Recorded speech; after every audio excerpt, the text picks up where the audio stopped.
Hello, welcome to the magic of open-ended challenges. I'm delighted to be here with you. And in this session, I'm going to be sharing with you the magic of open-ended challenges. They are such an easy way to make learning active in your classroom. And it's so easy for you and it's engaging for the students. And so I just want to show you how this can work for you. So before I do that, let me show you tell you a little bit about myself. I'm the founder of KEVA Planks, and so this session is going to be using KEVA Planks to show you examples of how to do open-ended challenges. But any of the things we're doing, you can use any other material, especially materials where you have a lot of them, like pennies or dominoes or things like that. You can substitute. So even though we're showing you with KEVA Planks, these things work particularly well with KEVA Planks, but you could use other materials. I founded the company about 20 years ago. I live in the Shenandoah Valley of Virginia. And now my role in the company is I'm the Chief Education Officer. So I've gotten to the point where I can do the things that I like the best, which is what I'm doing right now. I love to share the things that you can do with KEVA Planks to make education more effective and more fun for both the teacher and the students.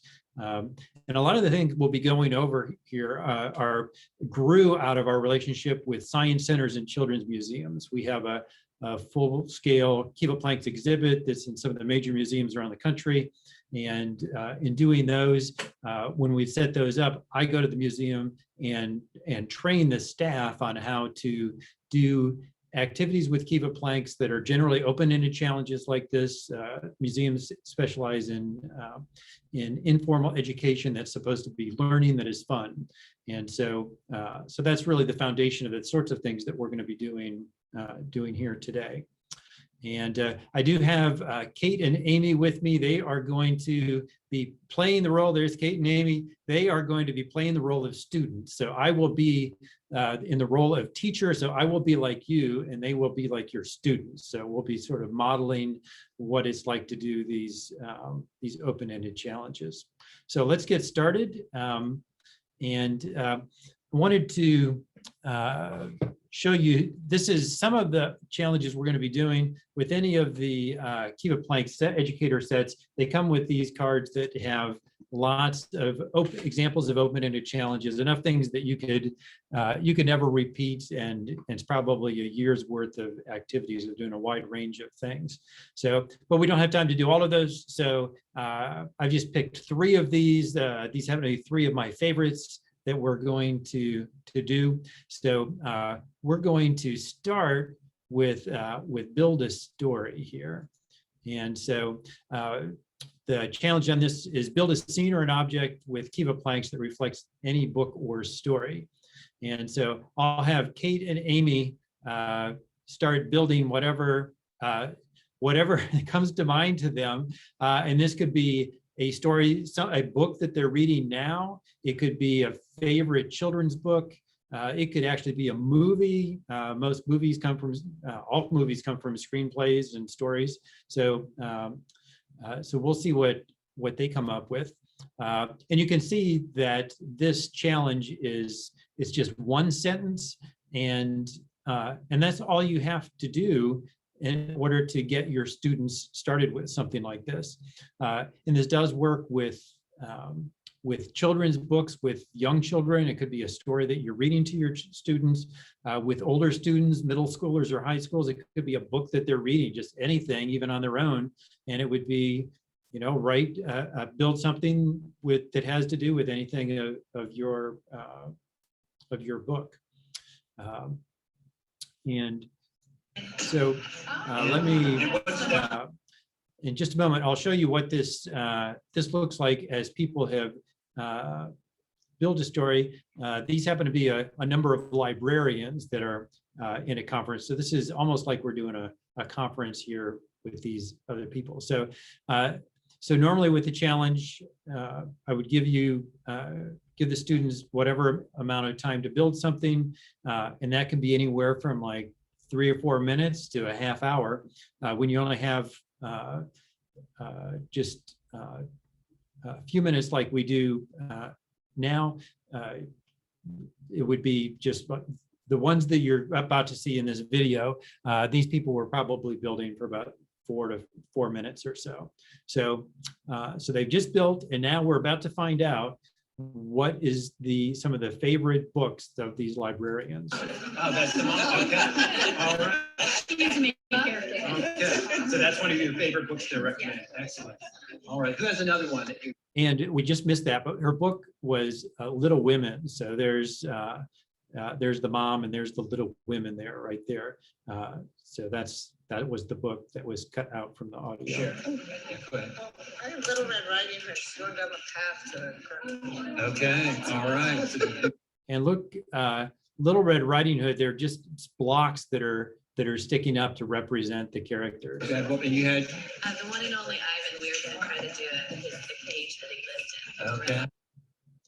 And you can see that they don't have that done with the amount of time that I gave them to put this together, but it did enough so that they had to figure out, how am I going to represent this one part of the story? And it gave them enough so that they could talk about it, and it helps me remember the story that they were representing as well. Here's another one. Oh, that's the one. Okay. All right. She's main character. Okay. So that's one of your favorite books to recommend. We'll go. Could you tell us about that? That's Anansi the spider. I like the Janet. I can't remember her name, but I like the Anansi books. Okay. So she's got a very scary looking spider here with 8. So she built a spider to represent a book that she's doing. One of the challenges that we're not going to do here today in the session is seasonal challenges, where you build something that has to do with the season. If it was Halloween, you might be seeing scary spiders and things like that. Or if we were doing insects, you might see people doing insects like that. So, and you can see somebody across the table there built a tree, and I don't know what she was representing.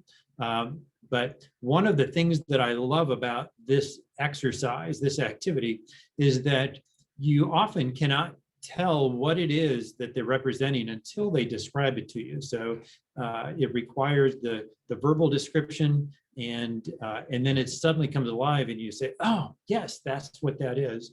And it also makes it so that the student needs to speak and do public speaking and talk to you and communicate, gives you a chance to ask questions, sort of like I was doing there just within that lesson.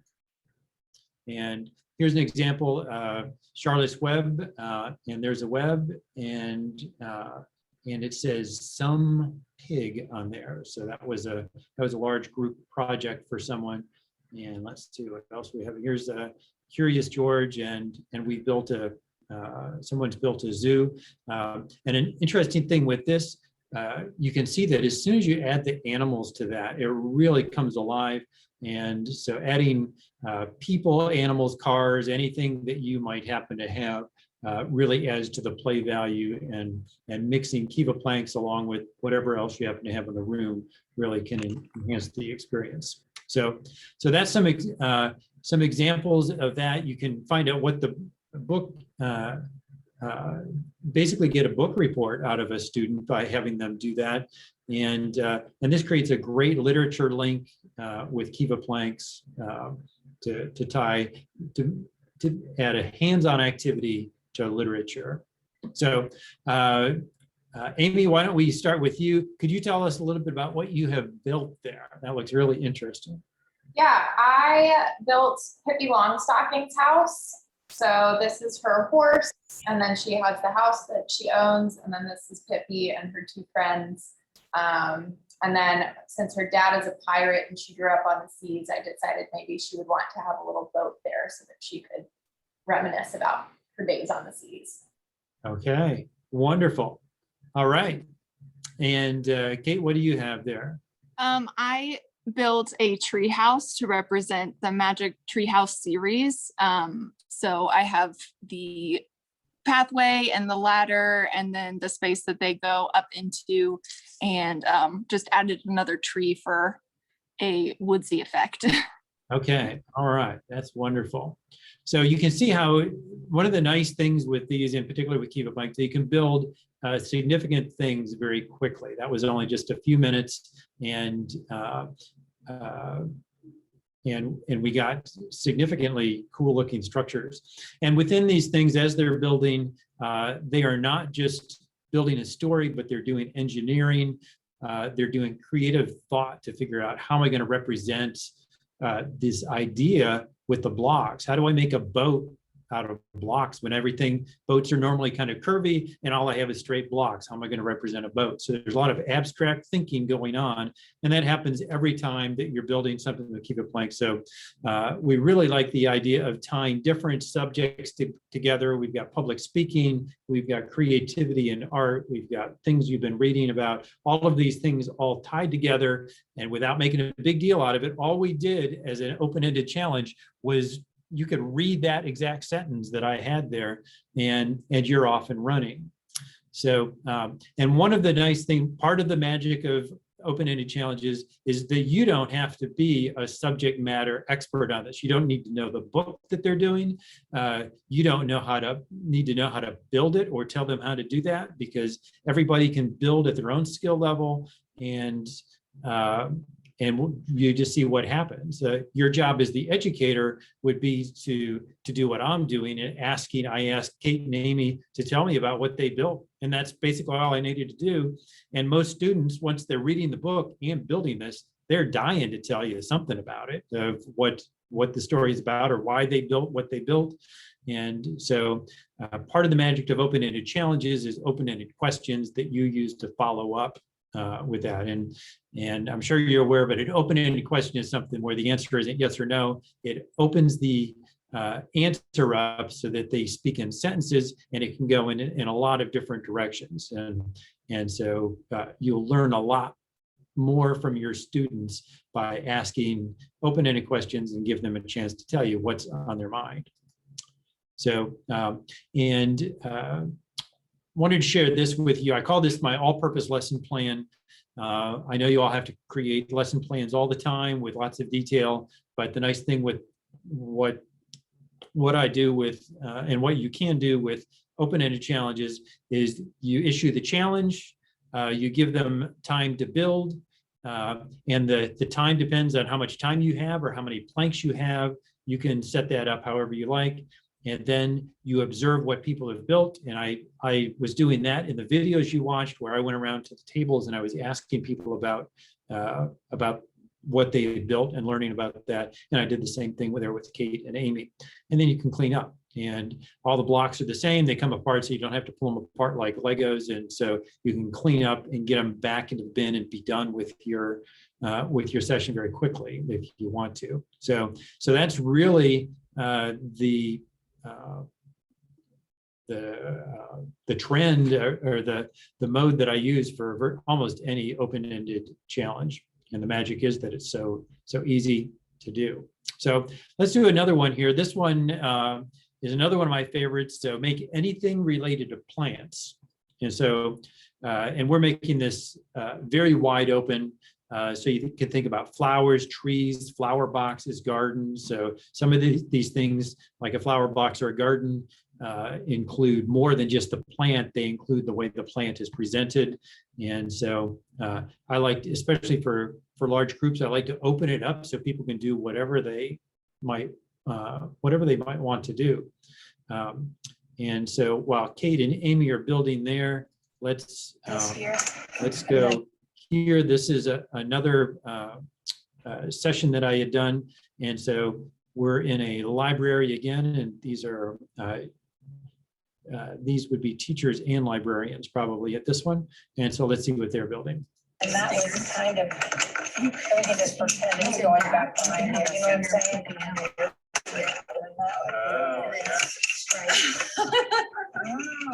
Can I lay this underneath that? So you can see while they're building that they're at a table and they're working together as a group. So you have collaboration going on automatically, and they have enough space so that they can build from either direction. And they were reaching across the table, talking to one another. And when you're building something like this, it requires constant communication for what you're going to do next. And if we had other stipulations like build a plant and and we've been studying about stems and leaves and petals and the parts of a flower, maybe they need to include those somehow on their plant. But it's really fun as working with other people to be able to build things very quickly because you're working together as a group. So let's see what someone else has made here.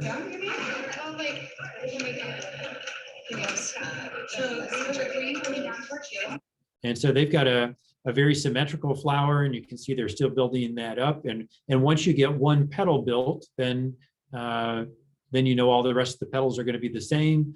And a lot of these things, they, as a group, when they're getting started, they don't even know where it's going. And somebody gets the idea of, well, let's put something in the middle of this, and maybe we can make our plant more three-dimensional and go up higher. So so from the beginning of the plant, of the project to the end, you never know where it's going to go. Yes. Is this supposed to be symmetrical? No, this is not, this could be anything you want. Okay. That was the last. So there you can see they've created some grass down at the bottom. It's growing up out of the grass or plant, so it's just a slightly different look. And so oftentimes with objectives that you want people to learn to work as a team and learn to collaborate on projects. And by doing this, it does make it very fun and playful, and all of the communication that you want to happens very easy and very naturally. And here's an extension of this. We talked about some of the parts. You could have your students take a picture of what they've done and then label it like we've done, or they could take a piece of paper and they could write out stem, leaf on one of those, like on this one. They've got in the center of the flower here, they can have the pistils and the stamens, the reproductive parts of the plant, and depending on what age group you're working with, this one would be very simple with young children. With older students, you might have a magnified version of the stem, and look at the structures of the phloem and xylem within a plant. And if we were doing this on aircraft, it could be design a plane and then label the different parts of the plane or whatever. So any challenge you do, you can add that sort of extra part. So we have the creativity of creating the flower. Oh, you also have the science facts that we want to link to that. And then if they write the words on a piece of paper and take a picture of it, then they basically have their own little study sheet of the flower. If you stipulated the things that you want to have labeled on that flower for them to remember for later. So let me go back there and let's go to Kate and Amy and see what you have built. Let's start with Kate this time. Kate, tell us about that looks like a flower. Is that what it is? Yeah, it was my attempt at trying to add a lot of different petals to it to make like a dahlia or something where the petals kind of curl up a little bit, but it kind of looks like just a pile of planks, but that was my approach to it. So I added I believe these are the stamen to it to make it look more flower-like. Great, that is lovely. It's really lots of texture there. Yeah. So that's fantastic. Thank you. And Amy, what do you have? Kate, I think yours almost looks like a dandelion to me. We'll call it a dahlia. That's a flower, right? Yeah. So I made a tree, and I was particularly thinking about how there's like all of the movement of water inside of the trunk. So I added these to represent like how the water comes up through the roots and up through the trunk to make it out to all the leaves. And then I added a swing at the end. Oh, that is cute. I've done this a lot, and I don't very often see people add something like that, like the swing into the tree. So that's lovely. One thing I was going to point out with Kate and Amy, they're building on a table. If you do these things on the floor, the scale of what you're doing can really expand. And Kate could add a huge stem to her flower. You can make the tree could be 6 feet around at the top if you wanted to. And especially if you have multiple students working on the same thing, it allows them to move around with their bodies. And also then when you stand above it, you get sort of an aerial view, and you can see what's going. It kind of makes it look a little bit more realistic when you get a little bit more distance from the object. And you can have vines that are going all over the room. Just so many different things you can do with that. So let's go on to another challenge. In general, I like to do an activity called Build a World. And within that, these are a couple of examples of walk through geography. For Build a World, we typically create some sort of irregular line in the middle of the room, sort of like Kate is doing there. And then once we get the line, and the squigglier the line, the better. And then we declare that one side of it's going to be water and one side is going to be land. And then I would brainstorm with the students for what are some of the things that you might find on the water side, and what are some of the things you might find on the land. And so brainstorming that way, it starts to get them thinking about things that might not have come to mind. And typically, on the water side, you have boats, you have fish, you have sea life, drilling rigs, all those sorts of things. And then on the land, you'll have the houses and buildings and trees and plants and all that sort of thing. And in a minute, I'll show you an example of how you can, within this challenge, if you make just a circle with the blocks, if you make a circle with the blocks on the land side, then within that circle, you can imagine that becomes a pond or a lake. And if you make that exact same circle on the water side, you can imagine that you've just made an island. So, and you can make that as big or as small as you want. So if somebody is on the land side and they wish they'd been on the water side, they just need to make themselves a lake and then start doing water things on that. And so that's a very broad way to do something like that. You need a lot of blocks in order to do this activity, but it can really transform the room, and it's totally open-ended because they're deciding what they want to build within the scope of that. Oftentimes they'll start to work together with a friend or a teams because they want to build something bigger, or it's just more fun to work with others. Other people might have their own ideas and they just want to build their own thing themselves. And one of the fun things about this activity for me is that the students get really involved with what they're doing right here in front of them. And then a few minutes later, they look up and they see all of these other things that have just been built in the rest of the room. And the room really gets transformed quickly within that.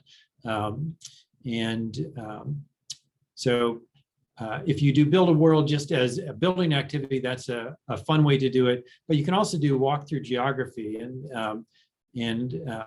if you look at this example here on the left, you can see the squiggly line. If you, let's see, this is the water side right here because I can see a boat, a very flat boat. And right here is a shark, and here's a close-up of the shark, and there's a boat. And you can see that the shark is 10 times bigger than the boat. And so things do not have to be to scale when you're doing this. They don't have to be three-dimensional. This is a two-dimensional boat and a two-dimensional shark, but it still works. This looks like it might be an octopus right here that somebody's building. On the land side, we've got a dock. But here we have land coming right out here. So we have a peninsula. Here we have a bay. Here we have an isthmus. So all of these different geography terms are being created within this. And you could do this same sort of activity based on a map. You could pull up Google Maps and you could be creating streets and a map of your neighborhood. You can create the outline of your state and put, maybe this would be tower that you find in the capital city, or specific major points of interest within the state or something like that. Or you can do that within the county. You could make a map of your school and make a layout with the blocks. So any of those things, and it's totally open-ended as far as how the students might represent that whatever it is that they're building. And the whole time you're doing this, you're working cross media, because you're probably going to need a screen to bring up Google Maps or something like that, or a book, in order to get the outline of know what are the aspects of your county or the state or whatever you're building that you're going to represent. So so this is a fun way to teach geography. And also, if as you're going through those things, students tend to remember them better as they've had their whole body moving around them. When their hands and body are involved in the creativity while they're building, that's what helps to lock in the facts and the concepts that you're trying to teach them, because we're hooking the creative part with the factual part, and then as they talk about it with each other or with you, we have the verbal going in. So all of these things interweave to make a more meaningful, engaging experience for your students. And I think you'll find that it's really fun to do, just to be surprised and see what they are doing, and they'll surprise you all the time. So let me go back one here. We also have living history. So you can do the same sort of thing with historical situations. You can create a Civil War battlefield. You can create Gettysburg. You can create Normandy battles and the shoreline, and figure out where the Germans were and where we were. Any of those things that, if you're studying World War II, this is a way to make World War II start to come alive. And you can always have fun, interesting ways to destroy. You can use roll-up socks and Nerf balls and destroy what you built and that sort of thing. So I gave Kate and Amy plenty of time to build. Let's start with Amy this time. Amy, could you tell us a little bit of what you've built there? Yeah, I think the thing I'm most proud of is I made a little boat ramp for the sailboat. So this is my water side and this is the land side. And I made little steps leading up to a dock that goes out into the water side. Okay. And have you ever launched a boat into a lake before? Have you ever seen that happen? Yeah. Yeah, I have. No. Well, good. Well, I always find it scary as to whether the trailer is going to go into the water if it's getting backed in. But that is a creative thing to add the ramp along with the boat there. So thank you. And I like your house and sidewalk there too. Okay, Kate, tell us about yours. The water side and the land side, and I wanted to add a tree. So I made an island with a palm tree and then a lake. And so that's what I built. All right. So look at the way she, with her island, she kind of filled that in to create the space. And with both of their boats, you can see like Kate's boat there is just 6 blocks, but it's clearly a boat.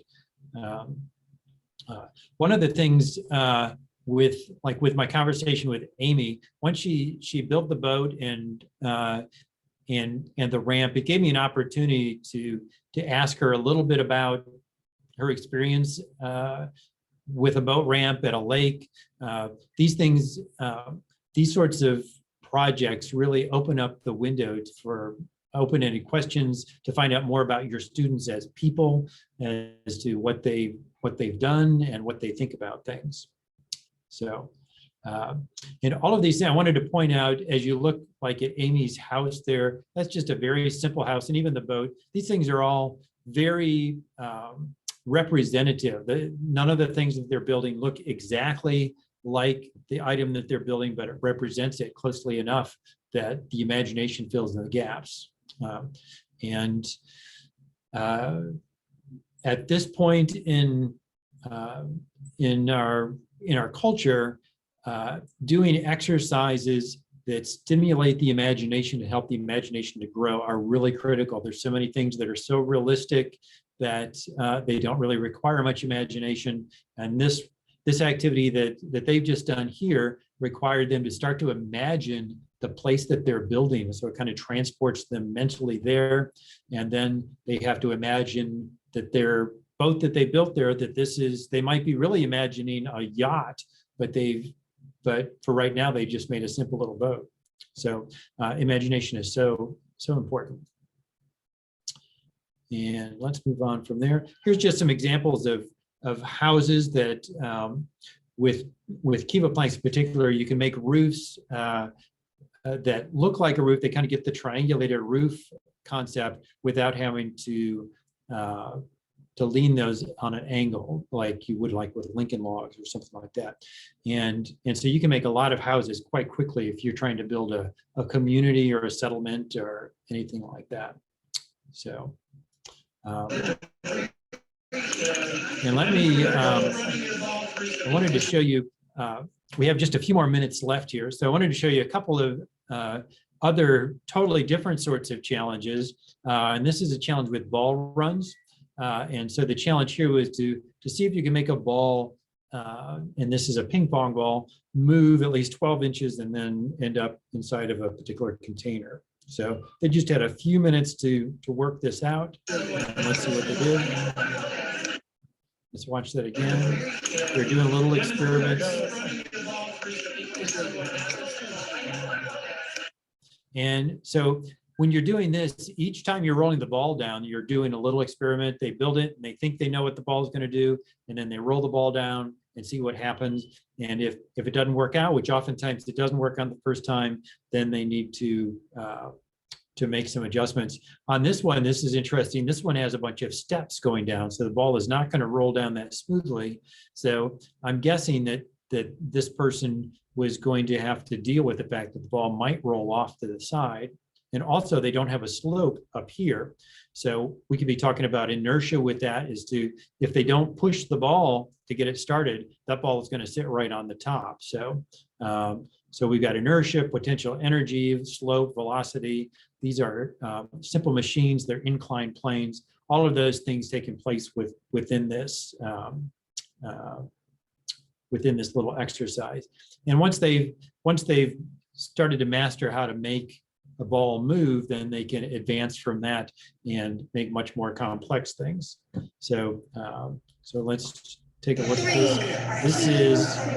This is a young man who worked with us for some time at a school, and he was very proud of this. And this is his demonstration. And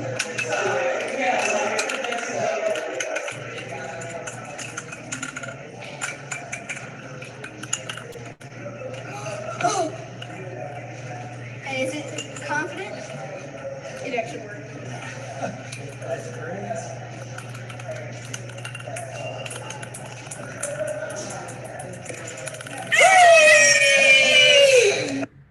So, so that's a very advanced ball run there. But once you have the concepts, you can build those things. So you could create ball runs that go from one table to another. There's really a sense of accomplishment when it does what you think it's going to do. So that's another type of open-ended challenge with ball runs. And this is another one. With this one, this is a challenge to build a tower, any sort of tower that is at least 12 inches high. And this is part of our Think Like an Architect exercise. And so there's a bunch of teachers.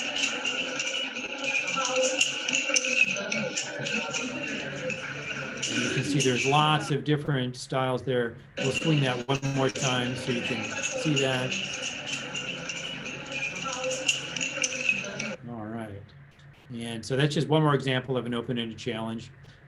So we are about out of time. So I wanted to show you where you can get other ideas of things to do with we have an Instagram, KEVA Instagram account that we are posting to all the time. And we share ideas that we get from other teachers. So you can see an example of here. So that is a great source of fresh ideas, new things to build. We give Maker Monday challenges. We have these different sorts of puzzles that go in there. So if you sign up for that, you'll just get an ongoing set of ideas you can do. We also have lots of videos online that show step by step. This session is all about open-ended challenges where it's more about the students creating their own things more than following exactly step by step how to build something. So we also have a Twitter account. You can get lots of information from that as well. So if you have any questions, I love to talk with teachers and help you work through how you might use KEVA Planks within your classroom. So feel free to send me an email. I will answer for sure. And I hope that this has been fun for you. It's been certainly fun for us. Thank you, Kate and Amy, for being model students for us. And we'll see you next time.